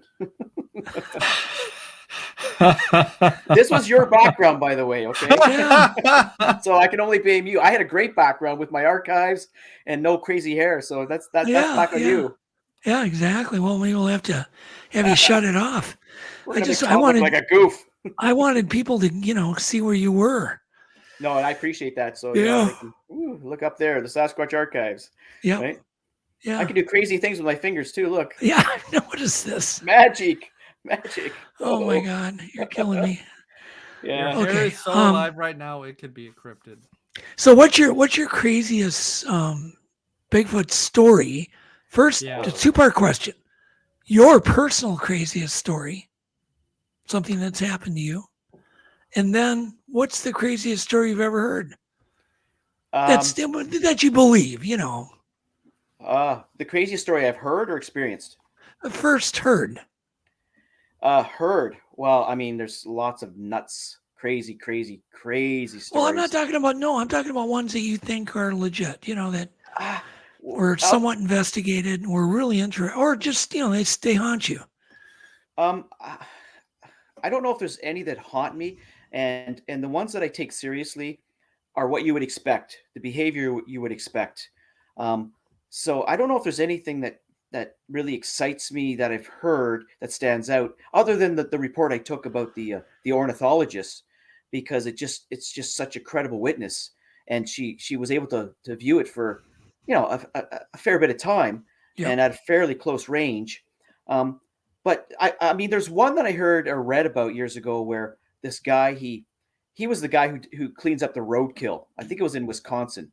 Okay. And so his job was to go out at night. He'd get the call. There's a dead deer, dead coyote, dead porcupine on the side of the road, Interstate 42, mile 41. And he'd go out there and he would, he'd have to scrape it up, right? He'd be the one that have to clean it up. Kind of like you had mentioned at the beginning where you saw that funny looking no deer, right? Yeah. So that was his job. He was the guy that went out to scrape up the guts and throw the thing on the back of his truck. So he goes out and he's alone and he's doing it late at night, and it's a deer. He sees it's a dead deer on the side of the road. So he picks the thing up and throws it in the back of his truck, open cab in the back. And he said that he got into the truck and sat down, and then he heard like a sound, and it's like something, like a weight had been lifted from the truck. And I can't remember if he actually, I don't know if he saw what took the deer carcass, but something removed the deer carcass. I think he did see it. I think he looked in the rear view mirror and saw this big ape-like thing grab this deer, throw it over its shoulder, and proceed to walk away. Oh, cool. And apparently that was his last day in the job. I mean, that he wasn't going back. He must have seen it if he quit his job. Yeah, I think so. So I thought that was interesting. Whether it's true or not, it's it's just a story. But for me, again, in talking to that one witness, that really stood out to me as far as legitimacy and credibility. Yeah, I would think. Yeah. Very interesting. So, what about your own experience? It must have been something you must have heard something at the very least.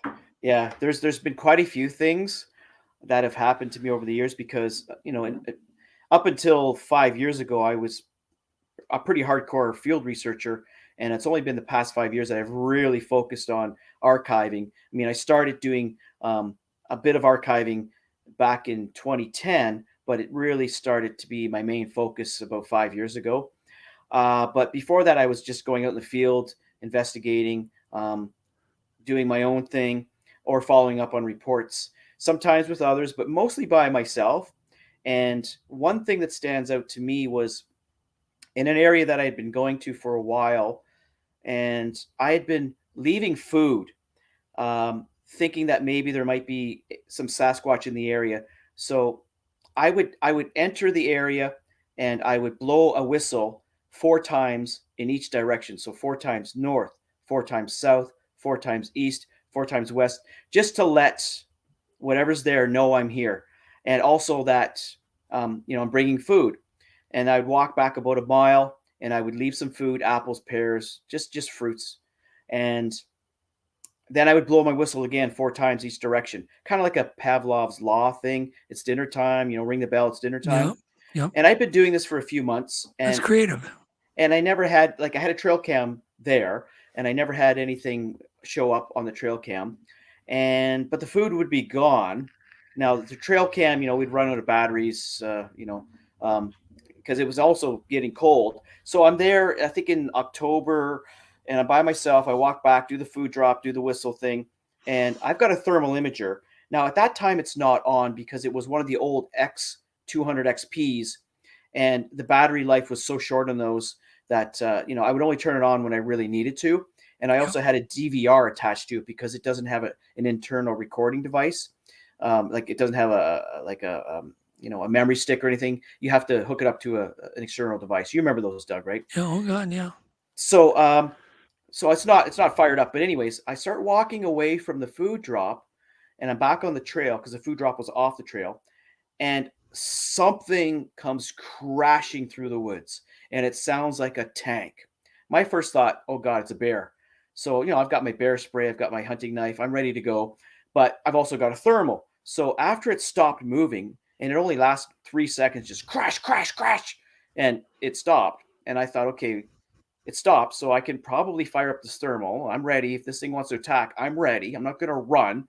I don't know what it is, so let's face it head on. Fire up the thermal, and I don't see a thing. Now, that doesn't mean that it's invisible what was there, because some people are going to jump to that conclusion. It could very easily just be hiding behind a tree or lay down on the ground or behind a rock. And anyone who's dealt with a thermal knows that you're going to see things that have a heat signature. And I've seen plenty of bear, deer, coyotes, various animals on thermal. And with the monochrome thermal, the black and white thermal, you see a big snowball if it's a bear. It's a pure white snowball. And so I don't see that. So I'm thinking, okay, this is weird. I guess the bear either walked away or it's just out of sight.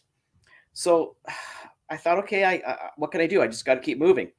So I kept moving away from where this thing came crashing through the woods, back up on the trail. And within 5 minutes, at probably less, more like 3 minutes, the same exact thing happened. This time, as I was walking away from that incident, the same thing happened where something huge, and I mean, it was like a tank coming, barreling towards me. So I don't know what it was, because I was ready this time with the thermal on, and I turned around very quickly thinking my life was ending, and I was at least going to record it. Right. So my wife and everyone would know what ate me. But again, there's nothing. There is absolutely nothing. And so I'm not, this time my heart is just boom, boom, boom, boom, boom, boom. I'm thinking, okay, I didn't imagine the first time. If it only happened once, I could say that was my imagination. Now realize that, honestly, I don't mean to sound like I'm like Mr. Outdoorsman, but I don't fear anything in the woods other than little tiny ticks, the deer ticks. That's the only thing I fear. But I've had close encounters with bears. I've been close to wolves, close to a lynx. Coyotes have been like literally surrounding me. So I don't really fear anything because I have a huge canister of bear spray and a really nice knife. We can't carry in Canada any guns really. So, but I've got a lot of experience in the woods, and I really don't fear anything but those little damn ticks. So, I'm kind of freaking out now because the thermal is my equalizer. It equals the playing field because I can see what's coming at me. In this case, I couldn't. Now, again, it doesn't mean it was invisible, so I don't want people to jump to conclusions. It just means that it wasn't seeable on the thermal. It could have just dove down to the ground. It could have hid behind a tree. Could it have been a bear? Absolutely. Do I think it was a bear? I don't, because it was just way too loud. I've heard bears run at me. I've had that happen, and I had to actually bluff charge the bear to keep it from coming at me. So I know what a bear sounds like in the woods, and they can walk very quietly. Whatever this was, purposely made a lot of noise to freak me out and seemingly to intimidate me, and it did a good job because I hightailed it out of there. Can you tell me how close do you think it got? Well, that would just be a guess because of course. But how? I can tell you this much, Doug. It was loud enough that it sounded close.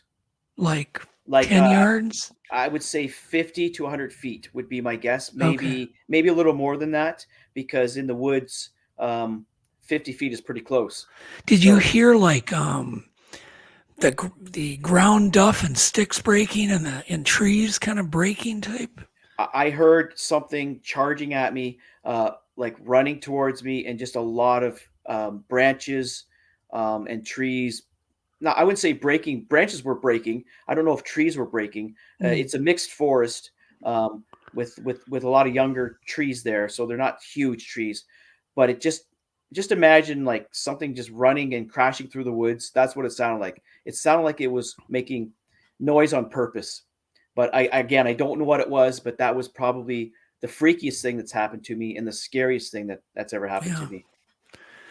Yeah, we got we got bum rushed like that one time, and we all just ran. It was just instant. We just, they say, fight or flight. Yeah. And it was flight for us. We just booked. I pretty much read every bear attack book because I grew up in the edge of a forest, so I was always concerned about bears. And I would just read and read about bears, so I understood their behavior.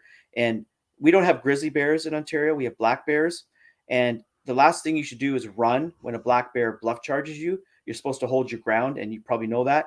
So my first thought was it's probably a bear, even though bears are not known to be in that area. They could be. So I was holding my ground, standing my ground, and ready to fight, because when a bear is coming at you, like a black bear, they have bad intent.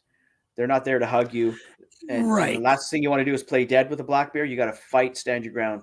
So I was ready to put up a fight. Now, the second time after it happened, that's when I realized, okay, whatever it is wants me out of the area. They're not happy, and I'm going to leave. I didn't run. I just picked up the pace, and I was watching my back, had the thermal on, and there was never another sound.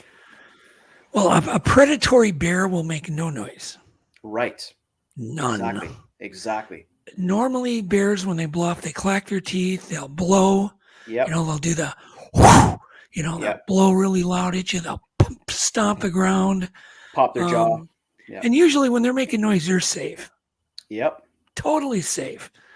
And there was only one time in all the research I've ever done where I got charged, which I thought was a bluff, and then it became predatory, which I thought it was. It was still a bluff. Chased us down I was tethered with a guy with a battery belt.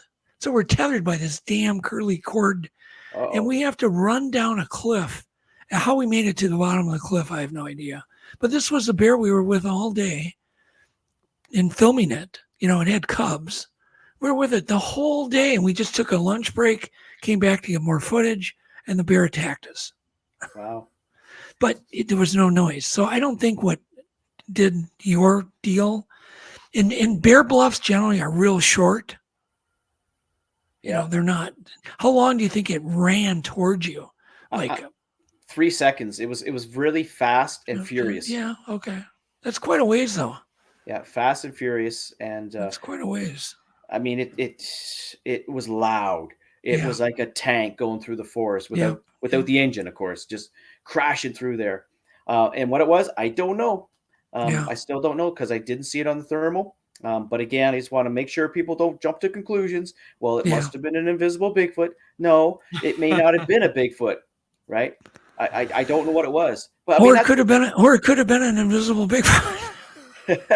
I laugh because we don't know, Yeah, well, we don't, but certainly people are seeing them cross in front of their cars, and and we got the Patterson-Gimlin film. Yeah, I'm sure if she could make herself invisible, she would have done that fairly quickly when Bob and Roger rode up on the horses, right?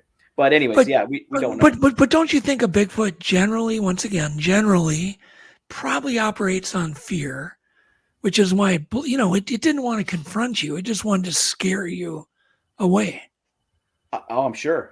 And the reason it did it again is because you didn't leave. Oh, for sure. Yeah. No doubt about that. Maybe it thought I was going to, take the apples I left. I don't know. Todd, I would have been gone. I would have been back at the car. Well, here's the thing. I was a mile out. And the thing is, I had to go the long way around because I didn't want to go back to where the food drop area was. So I had to go the long way around. So I had to actually walk about 2 to 3 miles back to my car. So you can imagine that was a long 2 to 3 mile hike back to my car. Yeah. Somebody had mentioned, sorry to interrupt, that it may have been a moose, but generally, they'll kind of stand their ground. If they're chasing at you, I think you would have seen it on thermal. if it would have been a moose. I would have definitely seen a moose on thermal. Yeah. I have seen a moose on thermal, and here's the thing: we don't have any moose in that area of Ontario. It's just not an area that moose have ever been sighted in. So I mean, there could have been a rogue moose, but if that moose was the thing that bluff charged me, I don't know how it stayed off the thermal, because they can't really hide behind a tree. No. Yeah, I mean, and I have had some very close moose encounters. They are big animals. No, yeah. There's no hiding behind a tree with that thing. No. Not twice. That's really interesting. That's a great story. Super interesting. There's been so much over the years, Doug. I've had rocks thrown at me, and this is all. The last thing I just mentioned was something that happened when I was by myself. The other stuff that's happened to me was with other people, including rocks being thrown, tree shakes, wood knocks. What I can only describe as glowing eyes. And I think we talked a little bit about that in our conversation the other night. And there were two other people with me, and we all saw the same thing. And the only conclusion we could reach was it looked like glowing eyes. We don't know if it were eyes. We don't know what was behind those supposed eyes, but it looked like eyes controlling light, which is bizarre. Yeah, I'm hoping that someday you can find that scientific paper I'd mentioned. I looked for it, Doug. I did. Oh, you did already? I looked for it, yes. I jumped on that right after our conversation. So maybe you can tell the audience what you were referring to, because maybe someone else can find it. Okay, so years ago would have been probably in the late 90s, could have been 2000. I had found a scientific paper that somebody had published about protein cells that are only in human eyes that actually produce light, but that they had only found 3, 4, 5, 6 of these cells. But it may have been a holdout trait. So maybe in our past, we don't know because we don't have flesh. Maybe the eyes glowed of a Neanderthal. We don't know. It could be one thing we were joking about is how useful that would be if you could make light with your eyes. And wouldn't that be cool, Alex? You could just sit there and, just it'd be awesome. Stare at your girlfriend in bed or freak people out. You could do all sorts. You could find stuff in the dark. That'd be useful. Super useful. So who knows? Absolutely. So someone's got to find that paper. That's your mission, listeners out there. Well, I have found similar ones that did talk about. It was similar. I think we were talking about rhodopsin apparently can absorb light and trigger, but this was a really in-depth article that some scientists wrote. Yeah. Got to find that, because that would really help the cause for those people. Oh, it would. Yeah, no doubt. Because who have seen it, right? Because if you haven't seen it, you don't know what it's all about. And I did not know about eye shine, or as I like to refer to, eye glow, before I saw it. So it's not something that I had in my mind that I created. I had no idea that there were reports of eye shine or eye glow. So when I saw it, I thought, those are eyes that are glowing. That was my first thought. Didn't you, Alex, experience that up at Carl Savory? Yeah, it was definitely something. It was some sort of a glow. Some sort of a glow. Yeah. Eye glow. So I know you had activity. I think there was wood knocking or something associated. It's been so long, I don't remember the story. Yeah. There was some wood knocking. So yeah, it's a common occurrence. There has to be a physical reason, because we have tons of animals that produce light. Bioluminescence, not a big deal. And Doug, piggybacking on that, there is a long history of eye glow, going way back. I'm gonna go out on a limb, and I think it might be the 1929 Maclean's article, the first article about Bigfoot in a magazine that we're aware of, or rather Sasquatch. It's either that one or one that came shortly after, where they talk about the eyes glowing like coals. Right. And they're talking about Sasquatch. Yep, self-illumination. Yes, that's what we're discussing. Not reflections, because I've talked to too many people and said, I didn't even have a flashlight. Yeah. There's a difference between that and self-illumination. Oh, and plus the different colors, Alex. Green, Yes. orange, And amber, white. And that's why I don't like to refer to it as eye shine. I like to refer to it as eye glow. Right. Because people automatically, when you say shine, well, there must have been enough ambient light. Yeah, it's some sort of a reflection. They just assume. I've had people tell me they've seen chartreuse, that lime green eye glow. Yeah. That's nuts. But I've also had people tell me it changes color with their mood. Well, whatever I saw and the two witnesses with me, we all agreed it went from white, and we initially thought someone was walking with a headlamp, but it was just such a intense light. It didn't look like any headlamp, and there were two of them beside each other, and Right. ultimately there ended up being three, as if something was behind a tree, only showing one eye, and we saw them blink too, which was pretty crazy.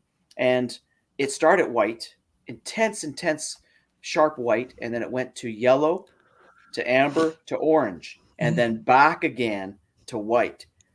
And it was so weird. And again, I didn't know about eye glow, eye shine at the time, so it's not something that was just, I wanted to see it.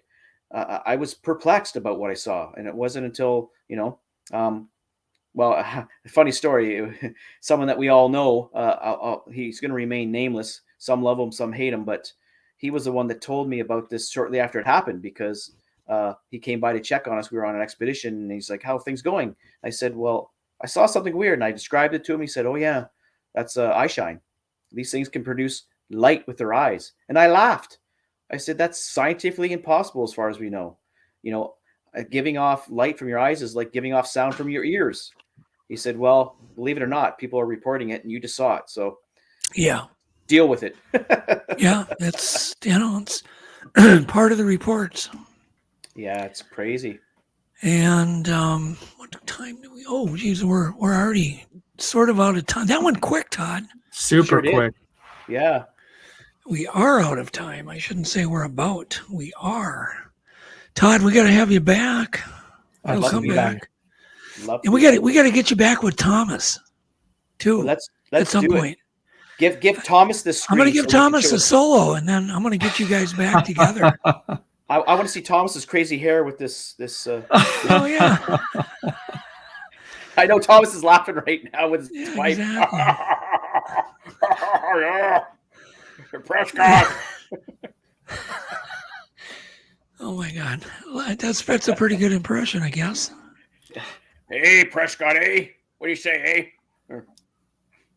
I'll yell with a pipe. I'm trying to think, kind of like this. Hey, Oh Prescott. my God, Yeah. Yeah. That's right. it was an honor. It was an honor. 1969. It was an honor to have him in here. Yeah, Yeah, Thomas. that's great. Okay, what do we have here? Oh, by the way, I really do feel bad. I should have said, prayers to everybody in Florida. They're saying this thing is crazy, and hopefully they all survive and everybody gets through it. I don't even know how bad it is, but I think I heard 150-mile-an-hour gusts at times. Yeah. So anyhow, prayers to everybody in Florida. Yeah, definitely. Thoughts go out to all. All right, and thank you so much, Todd, for coming on. Thanks you, again, Alex, Todd. and My pleasure. Thank we'll you. see everybody next week. Yep. Take care, everyone. Thank you. Bye. Call you up in the middle of the night, been bothered by dreams, ain't feeling alright. You give me comfort, say just give it some time. By the end of our talk, I'm feeling just fine. You and I will always know where we belong. This ain't no ordinary love we got going on. I'll pick you up in my 59 Ford. We head on down the road until we get bored. Just you and me and the sun and the wind. If the rain should stop falling, we'll head on home again. Everybody else can see where we belong. Oh,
should be in doubt, and I pray they never can pull us apart. And